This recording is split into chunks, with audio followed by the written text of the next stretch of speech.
Farmers have planted 85 million coffee seedlings, which has increased coffee production in the coffee-growing districts. The number of districts who are now participating and planting coffee has increased from the traditional 65 districts.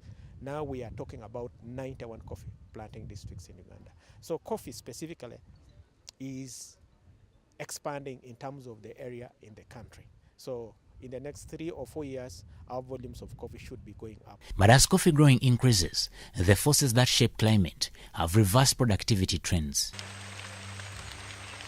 Pete Van Asten, an agronomist with the International Institute for Tropical Agriculture, says coffee may go off the wane in most parts of the country. Well, if we look at the long-term trends, then we see two major problems. One problem is for Arabica in the low altitude areas. So low altitude, that is below 1,300, 1,400 meters. So the lower zones of Mount Elgon, the lower zones of Mount Rwenzori, for example, parts of West Nile where we have Arabica, these areas will be severely affected by the increase in temperature. At the Uganda Coffee Day event held in Kapeka, players in the coffee sector sought strategies of countering climate change through embracing climate-smart agriculture.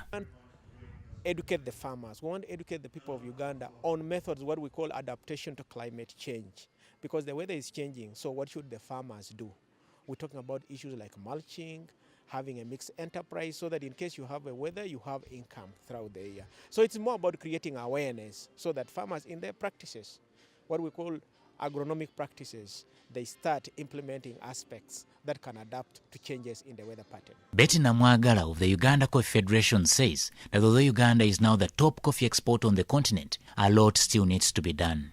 We have seen that the volumes of coffee has remained a bit stagnant, yet the global coffee consumption is increasing. So we want to take advantage of the increasing coffee product consumption to ensure that we supply enough coffee to at least get a significant share of the global market. The Uganda Coffee Federation, the organizers of the Coffee Day, say climate change has added new dimensions and challenges in the coffee subsector. Samuel Senono, UBC News.